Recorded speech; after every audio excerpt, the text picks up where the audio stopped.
وفادار اعرابی۔ حجاج بن یوسف کے دور میں مختلف بغاوتیں ہوتی رہیں جن کو حجاج بڑی سختی سے کچلتا رہا۔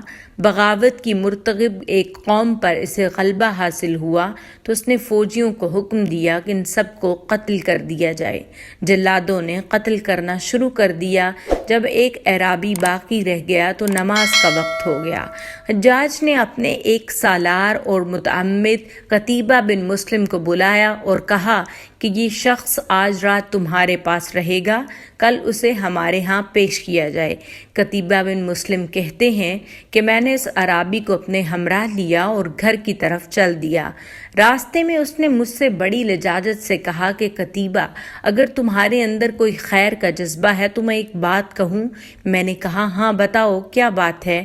کہنے لگا میرے پاس لوگوں کی امانتیں ہیں اور کل حجاج مجھے قتل کرنے والا ہے۔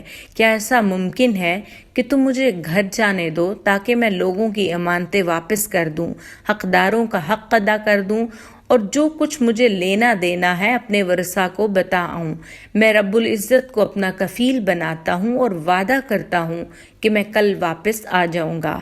میں نے اس کی بات پر بڑا تعجب کیا اور مسکرایا بھی کہ یہ کس قسم کی باتیں کر رہا ہے۔ اس نے میرے چہرے کی طرف دیکھا اور کہنے لگا میں رب کو گواہ بنا کر کہتا ہوں کہ میں کل واپس آؤں گا، مجھے جانے دو۔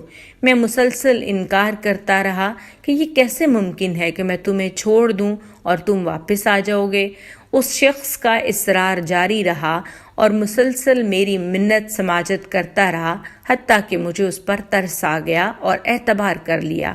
چنانچہ میں نے اسے گھر جانے کی اجازت دے دی۔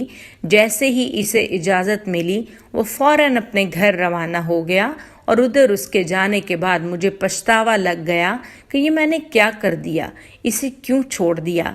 یہ ممکن ہی نہیں کہ وہ واپس آئے۔ ادھر حجاج کا ڈر کہ اس کو قیدی نہ دیا تو اس کا میرے ساتھ کیا سلوک ہوگا۔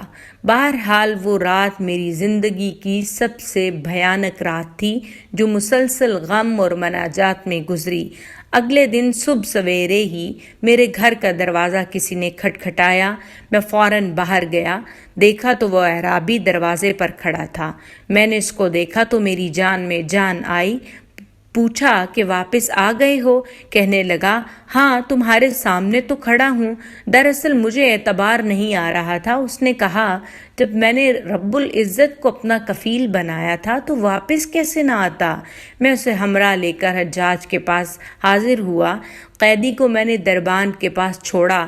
حجاج کو دیکھتے ہی مجھ سے سوال کیا کہ قتیبہ وہ ہمارا قیدی کدھر ہے؟ میں نے کہا کہ اے امیر کی خیر اور سلامتی ہو، دروازے پر کھڑا ہے۔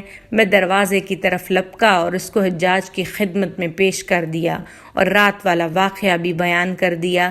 حجاج نے اس قیدی کو اوپر سے نیچے، نیچے سے اوپر دیکھنا شروع کر دیا گویا وہ کوئی فیصلہ کر رہا ہو۔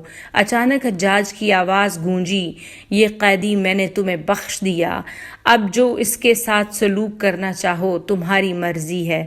میں قیدی کو ہمراہ لیا اور باہر نکل آیا۔ باہر نکل کر قیدی سے کہا جہاں تمہارا جی چاہے چلے جاؤ، میری طرف سے تم آزاد ہو۔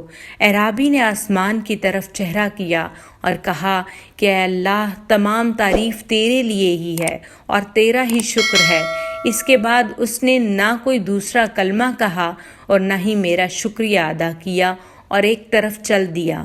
مجھے بڑا تعجب ہوا کہ میں نے اس شخص کو موت کے چنگل سے نکالا ہے مگر اس نے میرا شکریہ ادا کرنا بھی مناسب نہیں سمجھا۔ میں دل ہی دل میں کہا رب کعبہ کی قسم یہ بدو مجنوں ہے، پاگل ہے۔ اگلے دن وہ اعرابی دوبارہ میرے پاس آیا اور کہنے لگا بھائی اللہ تعالیٰ تجھے میری طرف سے بہتر بدلہ دے۔ اللہ کی قسم میں نے کل جاتے ہوئے جو اللہ تعالیٰ کی حمد و ثنا بیان کی تھی اور اسی کا شکریہ ادا کیا تھا اور تیرا کوئی شکریہ ادا نہ کر سکا، اس کا مجھے خیال ہے، تم برا مت ماننا۔ میں نے ایسا اس لیے کیا کہ یہ بات مجھے اچھی نہ لگی کہ اللہ تعالیٰ کی حمد و ثنا اور اس کے شکر میں کسی غیر کو شریک کروں۔